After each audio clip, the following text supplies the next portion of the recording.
tous, vous êtes timide, vous voulez perdre du poids ou bien refaire votre nez? Eh bien l'émission de santé en pleine forme est faite pour vous. Avec moi 3 spécialistes, Philippe Vernois, spécialiste en hypnose et en PNL, Frédéric Châtaignier, psychothérapeute du comportement alimentaire et nutrithérapeute, et Dr Olivier, chirurgien esthétique. Bonjour à tous. Bonjour. Alors Olivier, c'est la première fois que vous êtes invité sur le plateau, j'espère que vous n'êtes pas trop timide. Si c'est le cas, Philippe Vernois va vous aider. Une question sur la timidité. Je suis timide et n'arrive pas à aller vers les filles. J'aimerais vaincre cette peur. Comment vous pouvez l'aider, Philippe? La timidité, c'est la représentation de soi. C'est notre image interne. On va aider la personne en l'aidant à rebâtir une image interne d'elle-même, en travaillant sur sa propre représentation. On n'est jamais dans notre représentation réelle. On est dans une image qu'on se construit, qu'on pense projeter à l'extérieur, et c'est cette image-là qu'on va aider le sujet, par la PNL, par l'hypnose aussi, à reconstruire.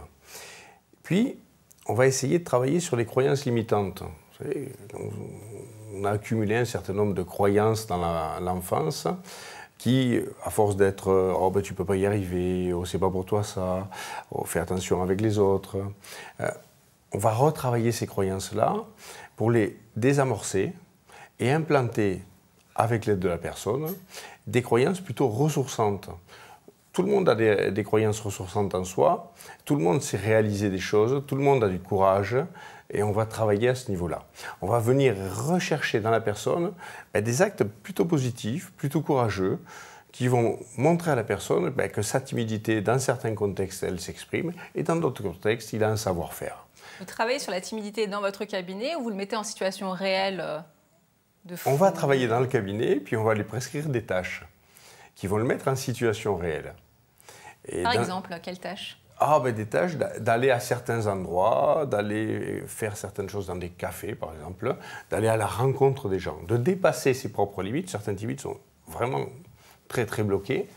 Et on va leur demander d'aller à la rencontre des gens, d'aller des petits challenges. Parce que cette personne, elle veut rencontrer quelqu'un. C'est un homme qui veut rencontrer une fille. Qu'est-ce qu'on lui donne comme challenge?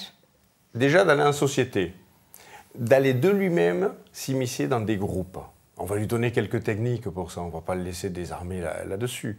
On va lui donner quelques techniques de PNL qui vont lui permettre de pouvoir s'insérer vers des personnes qu'il ne connaît pas. Des techniques de drague, on dira, presque.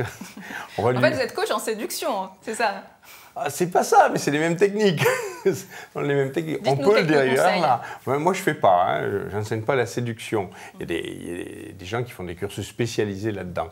Mais la technique qui est utilisée, ce sont des techniques de PNL, effectivement. Et on va donner quelques outils de ce registre-là pour que les tâches que l'on prescrit à la personne, il puisse les accomplir. Bien calibrer une tâche, c'est donner une tâche qui est bien dimensionnée et les outils qu'il faut pour les accomplir. Et on aura travaillé sur sa représentation interne, sur sa représentation mentale de lui-même. Du coup, il aura le courage d'y aller. Et comme il a les outils, ça va le rassurer. Et comme il a les outils, ça va fonctionner. D'accord. Ça marche très, très bien. Vous avez de bons résultats avec l'hypnose? Terriblement bien. Est-ce que vous pouvez passer d'une personne timide à une personne extravertie ou... Non, il va falloir un peu de temps. On peut le faire, mais pas en une fois. Il faudra un peu de temps. Il faudra que la personne réapprennent sa façon d'être. Il y a beaucoup de personnes qui sont timides car ils ont une mauvaise image d'eux-mêmes, car ils ont des complexes. Il y a un très gros complexe chez les Français qui est le nez, docteur Gerbeau. Oui. Le nez est un grand complexe chez les Français. Oui, chez beaucoup de personnes, oui. En tout cas, une personne qui nous écrit « Je suis complexée par mon nez, j'ai décidé de le faire refaire ». Donc elle parle de rhinoplastie. Quelle est la meilleure technique? Quelles sont les techniques possibles de rhinoplastie? Il y a plein de techniques de rhinoplastie, selon qu'on passe par l'intérieur ou l'extérieur, selon qu'on, traditionnellement, on enlève de l'os et du cartilage, ou bien qu'on va structurer le nez de façon là beaucoup plus précise afin de contrôler exactement la forme des cartilages. Il y a une nouveauté en matière de rhinoplastie, c'est ce qui s'appelle la rhinosculpture ultrasonique, où là on va s'adresser à la partie osseuse du nez, donc c'est pour des gens qui ont des bosses, un nez qui est large, un nez qui est trop fort, de façon à là aussi remodeler de façon extrêmement précise et contrôler les os du nez. En quoi ça consiste exactement, cette rhinosculpture? En fait, ce sont des petits instruments alors que j'ai mis au point il y a 2 ans, qui sont, pour dire, la rhinoplastie, jusqu'à présent, on utilise des instruments qui existent depuis plus de 100 ans, qui sont des ostéotomes, des râpes, on utilise un marteau. Et bon, assez agressif. C'est relativement agressif et ce n'est pas toujours parfaitement bien contrôlé, donc parfois on a des fractures pas là où on voudrait exactement.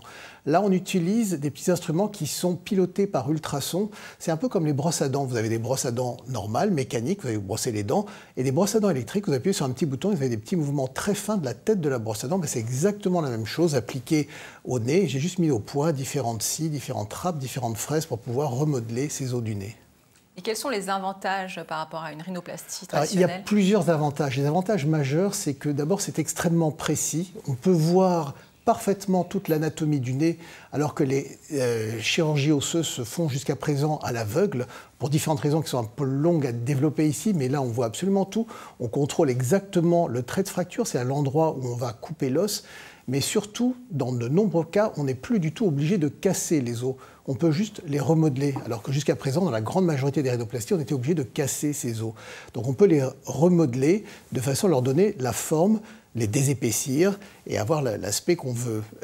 Un autre élément important, c'est que des os peuvent être très cassants, par exemple chez des gens plutôt âgés, plus de 40 ans, là, où ils peuvent être très fins, notamment chez certaines femmes.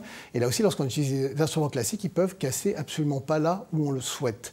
Et le dernier élément qui n'est pas le moindre, c'est qu'on n'est quasiment pas marqué après. On a un tout petit peu d'œdème, on n'a quasiment pas ces bleus qu'on a classiquement, ces cocards qu'on a après les rhinoplasties classiques. Donc on peut reprendre le travail 6 jours après l'intervention sans qu'on voit qu'on a eu une rhinoplastie. Et les inconvénients? L'inconvénient, c'est juste que c'est un peu plus long parce qu'on fait beaucoup plus de gestes, on est beaucoup plus précis dans tout ce qu'on fait. Donc la partie osseuse du nez qui durait une dizaine de minutes sur une rhinoplastie dure à peu près 2 fois plus de temps, mais on arrive à faire beaucoup plus de choses maintenant. Plus de temps pendant l'intervention. Exactement. Et puis le prix, moi ça m'intéresse de savoir si c'est plus cher qu'une technique traditionnelle. Alors c'est pas plus cher, c'est juste une technologie supplémentaire qui permet d'être extrêmement précis et aussi précis sur les os qu'on est sur les cartilages, mais ça n'augmente pas du tout le prix d'une rhinoplastie. Un dernier conseil à cette personne qui veut se refaire le nez? Alors je crois que, vous savez, les rhinoplasties en matière de chirurgie esthétique sont les interventions les plus compliquées parce que chaque geste compte, a un impact sur l'aspect du nez, chaque millimètre est déterminant. Donc les conseils, c'est vraiment de voir des gens qui ont une grande habitude des rhinoplasties. D'aller voir un expert. D'aller voir un expert qui est aussi bien formé d'ailleurs en esthétique qu'en fonctionnel parce que le nez, ça sert aussi à respirer et il faut pouvoir respirer aussi bien ou mieux après une intervention. Exactement. On va rester dans cette zone-là, on va descendre juste d'un cran au niveau de la thyroïde. Il y a de nombreux Français et Françaises surtout qui ont un problème d'hypothyroïdie. Une personne nous écrit car elle aimerait savoir si hypothyroïdie et perdre du poids sont compatibles. Oui, et généralement, on nous dit qu'à partir du moment où on a une hypothyroïdie, alors c'est quoi l'hypothyroïdie? En fait, c'est un taux de TSH élevé, ça se voit sur les analyses. C'est l'hormone thyroïdienne, tout à fait, qui fait que cette thyroïde ne fonctionne pas correctement. Et lorsqu'elle ne fonctionne plus correctement, on a ce qu'on appelle notre métabolisme de base qui est abaissé. Donc la capacité à perdre du poids qui est abaissée également. Et c'est un vrai problème pour perdre du poids. Or, on a découvert que certains nutriments étaient indispensables pour le bon fonctionnement de la thyroïde. Donc déjà, dans notre alimentation, on va pouvoir sélectionner les aliments et les nutriments nécessaires à ce fonctionnement-là.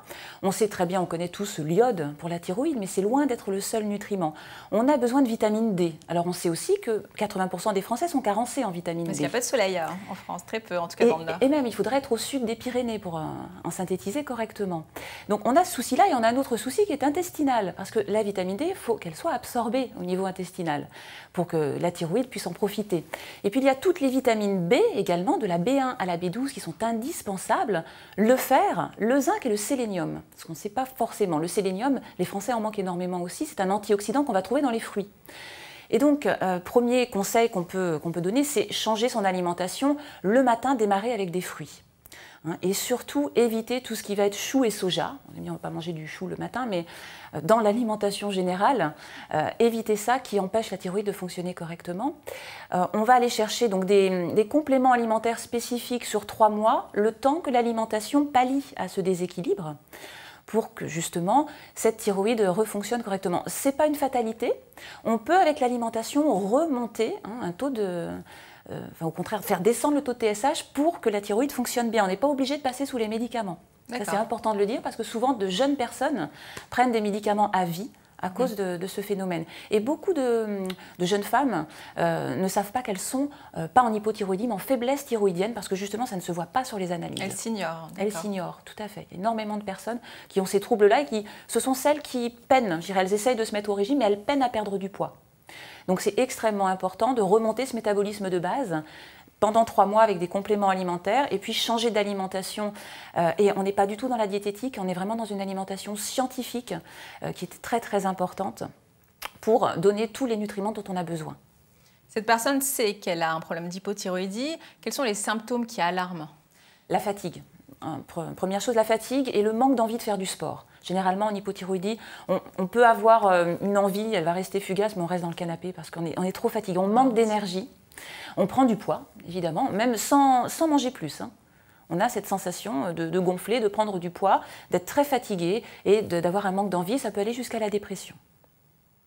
D'accord. Et puis une baisse de morale peut-être aussi? Oui, qui amène à la dépression par conséquence.